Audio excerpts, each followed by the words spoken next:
Cut money নিয়ে সরব শুভেন্দু অধিকারী। পঞ্চায়েত থেকে প্রতিটি দপ্তরে ঘুঘুর বাসা। কাটমানি বা ঘুষ না দিলে ঠিকাদাররা কাজ পাবেন না, পোস্টে দাবি শুভেন্দু অধিকারী। তৃণমূল নেতাকর্মীদের কাটমানি না দিলে কোনো কাজ হয় না। গলসি ১ নম্বর ব্লকের মানকর গ্রাম পঞ্চায়েত প্রধান ডালিয়া লাহা সরকারি জল প্রকল্পে বৈদ্যুতিক ভূগর্ভস্থ পাম্প বসাতে ১০% কাটমানি দাবি করেন। ঠিকাদার ২% হিসেবে ৫,০০০ টাকা কাটমানি দিতে রাজি হলেও নিতে অস্বীকার করেন পঞ্চায়েত প্রধান। পোস্টে দাবি শুভেন্দু অধিকারী।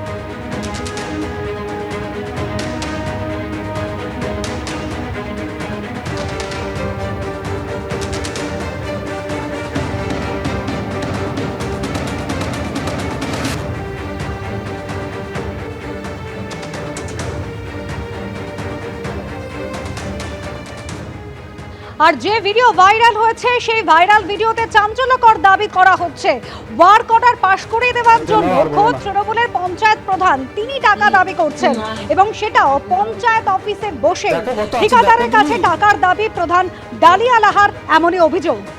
৫,০০০ দিয়েছি। ওটা নয় তো, এই তোর সাংমাসেলে যে 10% হচ্ছে সেই 10% বলতে বুঝলে তো না। অত খুঁজলে হয় দিদি? আমাদের থাকবে ক টাকা বলো? আমরা যে জায়গায় কাজ নিয়েছি সেই জায়গায় কত কিছু এক্সট্রা কাজ করা হয়েছে। তা আমরা কত, আমারও তো 20% লেস আছে বলো। দেখো তুমি কত আছে। আগের বারটা কিছু বুঝালি না। আগের একটা কিছু আমাদের নিজেদেরই হয় না, তো তোমাকে আর কি বলবো। 1.5 লাখ টাকা, 1,60,000 কাজে 1.5 লাখ টাকা খরচ হয়েছে। কতটা এক্সট্রা কাজ করেছি তুমি জিজ্ঞেস করো না? তোমার অফিসের লোক তো গিয়েছিল চেক করতে। প্রথমত যে আমি কাটমানি নিও না, আর এখানে একজন মানে আমাদের যে যাদেরকে আমরা টেন্ডার দিই, মানে টেন্ডার ওপেন হওয়ার পর যে এজেন্সিকে আমরা আসতে বলেছিলাম, এজেন্সি আসেনি, ওনার পরিবর্তে একজন এসেছিল। তো সেই জন্য আমরা বলেছিলাম যে আমাদের ঊর্ধ্বতন কর্তৃপক্ষকেও জানানো আছে, কোনো ওয়ার্ক অর্ডার দিতে গেলে আমরা এজেন্সির হাতে দেবো, নাহলে এজেন্সি যদি কাউকে অথরাইজ লেটার দেয় তার হাতে দেবো। তো আমি তো সেটা দিইনি, তার জন্য উনি হয়তো টাকাটা হয়তো নামিয়েছিলেন। আমি বলেছিলাম যে টাকাটা কি জন্য নামিয়েছ, টাকা দিলেও আমি কিন্তু এজেন্সি ছাড়া কাউকে ওয়ার্ক অর্ডার দেওয়া যাবে না। সেই জন্য হয়তো আমার প্রতি রাগ বশত বা অন্য কোনো চক্রান্তের কারণে হয়তো সেটা ভাইরাল হয়েছে ভিডিওটা। যাই হোক, কিন্তু আমি এটাই বলেছি যে এজেন্সির ছাড়া আমি কাউকে ওয়ার্ক অর্ডার দিতে পারবো না, এটাই হয়তো আমার কথা। হ্যাঁ, আমার অভিযোগ আছে যে আমার টেবিলে এসে টাকাটা কী জন্য উনি নামাবেন এবং কী জন্য টাকাটা আমাকে আমার টেবিলে নামাবে, অথচ আমি টাকাটাতে তো হাতও দিইনি, কিছু দিইনি, কিন্তু শুধু শুধু আমার নামে বদনাম করা হয়েছে।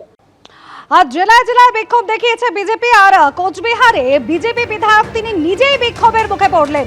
কোচবিহারে দিনহাটার ঘটনা, সেখানে বিক্ষোভের মুখে বিজেপি বিধায়ক নিখিল রঞ্জন দের গাড়ি ভাঙচুরের অভিযোগ।